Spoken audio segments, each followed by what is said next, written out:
When Admiral William F. Halsey, Jr. arrived in New York City early in the morning on Friday, December 14, 1945, snow blanketed nearly the entirety of the Empire State. An overnight storm had forced the cancellation of most flights into LaGuardia Field, so he traveled up from Washington by rail. He took a waiting limousine from Penn Station to the Waldorf Astoria Hotel, refreshed himself with a nap, then donned his whites and took the limo to the airport in Queens. A motorcade was awaiting the conqueror of the Pacific. A Navy band greeted him with a flourish.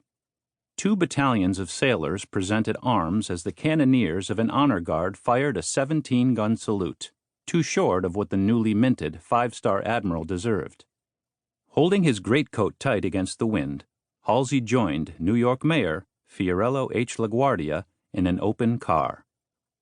Halsey was less than 2 months home from Japan. After the boozy celebration in Yokohama that had marked his relief from occupation duty and fleet command, he had flown home to Pearl Harbor, then begun a homeward transit that ended with a festal passage of his flagship, the battleship South Dakota, along with 13 other vessels, under the Golden Gate Bridge on October 15th.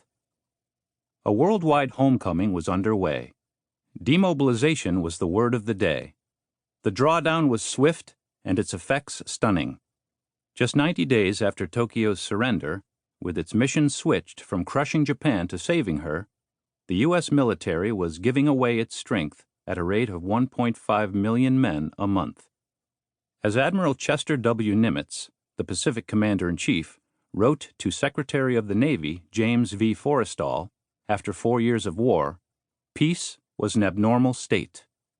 The vast machine that had gained victory had to be ground to a stop, and flow of material had to be checked, then reversed. The problems of demobilization and return to a peacetime basis were in some respects more difficult than those of continuing the war. On the day Halsey arrived in New York, 9 harbors on the east and west coasts were scheduled to receive 79 ships bearing more than 62,000 war veterans. From Calcutta and Marseille, from Bermuda, Antwerp, and Manila, the maritime carriage that had delivered America's armies worldwide brought them home again, just in time to celebrate Christmas. The first in 6 years not mocked by universal war, Nimitz noted. The newspapers published the itineraries, listing returning ships and units. In New York, the arrival of the passenger liner Queen Mary, bringing home 11,409 combat veterans from Southampton, England, that same day, would have been the story had Halsey not taken the headlines. As the leading public face of the Navy, he was the one officer who could be counted upon to command a crowd.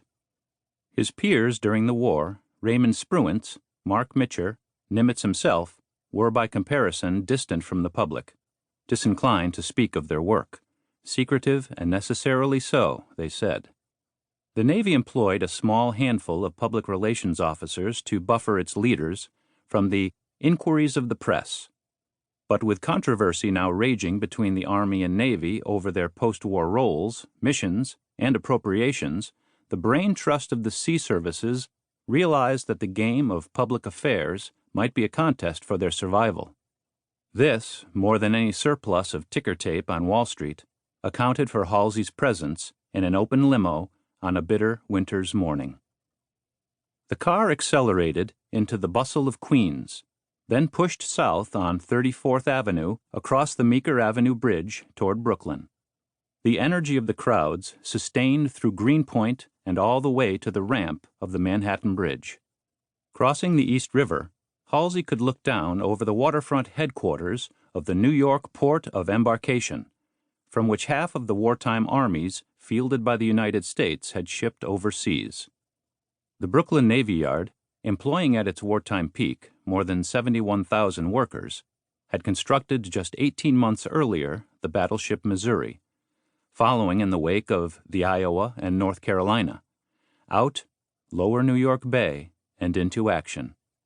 The last of the Essex-class carriers, the USS Oriskany, was launched here 60 days before Halsey arrived. Her sister ship, Reprisal, languished incomplete, awaiting use in ordnance tests and scrapping.